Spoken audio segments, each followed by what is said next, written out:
Imaginez un instant, le son d'une symphonie, une vague qui se déploie sur la mer, ou même un séisme. A priori, on pourrait se dire que ces phénomènes n'ont absolument rien à voir les uns avec les autres.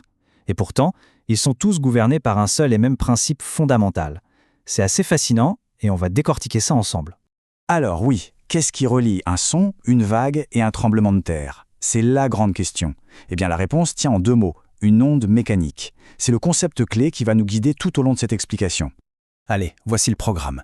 On va d'abord voir ce qu'est un signal, la toute première étincelle. Ensuite, on plongera dans la nature même des ondes, leur vitesse, leur rythme. Après ça, on s'intéressera à ce qui se passe quand elles rencontrent un obstacle. Et, pour finir, comment elles interagissent entre elles. C'est parti. Ok, première étape, le signal. Pour comprendre une onde, il faut d'abord comprendre d'où elle vient.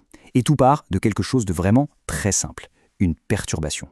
Alors un signal mécanique, qu'est-ce que c'est exactement? C'est une perturbation, mais attention, elle est locale et temporaire. Pensez à une pierre qu'on jette dans l'eau. Plouf! L'impact perturbe la surface juste là, juste à ce moment-là. Ou quand on frappe un tambour. Bam! C'est ça le signal. C'est le point de départ de tout. Et c'est là que la magie opère. Quand ce signal, cette perturbation se met à se propager, eh bien ça devient une onde mécanique. Le point crucial, vraiment le plus important à retenir, c'est que l'onde transporte de l'énergie, pas de la matière. Les molécules du milieu, elles, ne se déplacent pas. Elles bougent sur place, un peu comme les spectateurs qui font la hola dans un stade. L'énergie se propage, mais les gens, eux, restent à leur siège. Finalement, le parcours d'une onde, c'est toujours le même schéma en trois temps. D'abord, il y a l'émission, une source qui crée la perturbation. Ensuite, la propagation, l'onde voyage à travers un milieu. Et enfin, la réception, un récepteur qui la capte. C'est aussi simple que ça. Bon, maintenant qu'on sait ce qu'est une onde, on va s'intéresser à sa façon de se déplacer. Parce que oui, toutes les ondes ne bougent pas de la même manière. On va voir qu'il y a deux grandes catégories. Voilà, il y a deux types principaux d'ondes progressives. D'un côté, les ondes transversales. Là, la perturbation est perpendiculaire au déplacement. L'exemple parfait, c'est la vague sur une corde. La corde monte et descend, mais l'onde, elle, avance tout droit. Et de l'autre côté, on a les ondes longitudinales. Ici, la perturbation va dans la même direction que la propagation. Pensez à un ressort qu'on pousse, la zone de compression avance le long du ressort. Et ces schémas le montrent très bien. À gauche, l'onde sur la corde, c'est typiquement transversal. Le mouvement va de haut en bas alors que l'onde se propage vers la droite. Et à droite, avec le ressort, on voit bien les zones de compression et de détente qui avancent dans la même direction que le ressort. Ça, c'est longitudinal. D'ailleurs, le son, c'est une onde longitudinale. Ok, passons aux choses un peu plus chiffrées. Comment est-ce qu'on mesure une onde? Comment on décrit son rythme, sa vitesse? On va voir que c'est assez logique finalement. Alors le premier concept, c'est la célérité. C'est juste un mot un peu savant pour dire la vitesse de l'onde. Ce qui est super important de savoir, c'est que cette vitesse dépend uniquement du milieu dans lequel l'onde se propage. Le son, par exemple, va beaucoup plus vite dans l'eau que dans l'air. Et pour la calculer, c'est la bonne vieille formule de la vitesse, distance sur temps, V égale D sur T. Ensuite, quand une onde est périodique, c'est-à-dire qu'elle se répète, elle a ce qu'on appelle une double périodicité.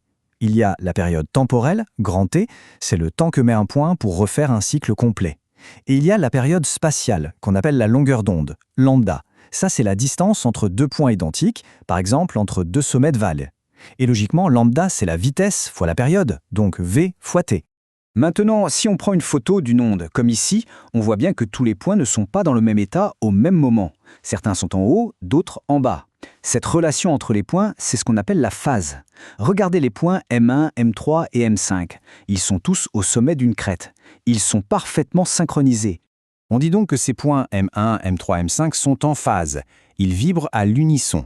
La distance qui les sépare est toujours un nombre entier de longueurs d'onde. À l'opposé, si on prend un point comme M1 au sommet et M2 dans le creux, ils font exactement le mouvement inverse l'un de l'autre. Eux, on dit qu'ils sont en opposition de phase. Bon, jusqu'ici, notre onde avait le champ libre.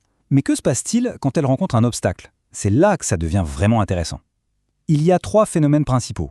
La réflexion, la réfraction et la diffraction. Le premier cas, le plus simple à imaginer, c'est la réflexion. L'onde arrive sur un obstacle et elle rebondit. Exactement comme un écho dans une vallée ou une balle de tennis contre un mur. Et ce rebond suit des règles très précises, les lois de Descartes pour la réflexion. En gros, l'angle avec lequel l'onde arrive est exactement le même que l'angle avec lequel elle repart. Et surtout, l'onde réfléchie garde la même vitesse et la même longueur d'onde que l'onde de départ. Elle repart juste dans une autre direction.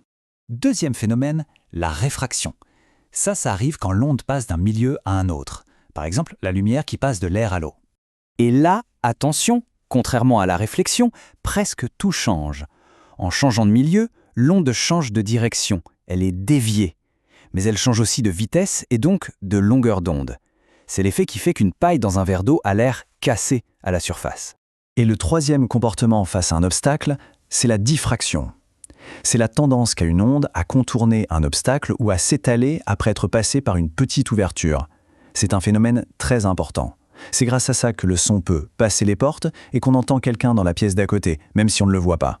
Allez, dernier chapitre, la rencontre des ondes. Que se passe-t-il si deux vagues se croisent? Eh bien, elles ne rebondissent pas l'une sur l'autre. Leurs effets s'ajoutent, c'est ce qu'on appelle le principe de superposition, et ça donne lieu aux interférences. Quand deux ondes se rencontrent, leurs effets s'additionnent ou se soustraient. Et ça crée une nouvelle figure, un nouveau motif, qu'on appelle une figure d'interférence. On peut voir des zones où les vagues sont très hautes et d'autres où l'eau est complètement plate. Il y a deux possibilités. Soit les ondes sont en phase, quand elles se rencontrent, une crête avec une crête, et là, elles s'additionnent. L'amplitude devient plus grande, c'est une interférence constructive. Soit elles sont en opposition de phase, une crête rencontre un creux, et là, elles s'annulent. L'amplitude devient plus petite, voire nulle. C'est une interférence destructive. Alors, on a bien compris une chose. Une onde mécanique, pour exister, a besoin d'un milieu, de la matière. Elle ne peut pas se propager dans le vide. Ce qui nous amène à une question un peu vertigineuse. Si c'est le cas, comment est-ce que la lumière du Soleil, qui est bien une onde, fait pour nous arriver après avoir traversé le vide immense de l'espace? Eh bien, c'est parce qu'il existe une toute autre famille d'ondes. Mais ça, c'est une autre histoire.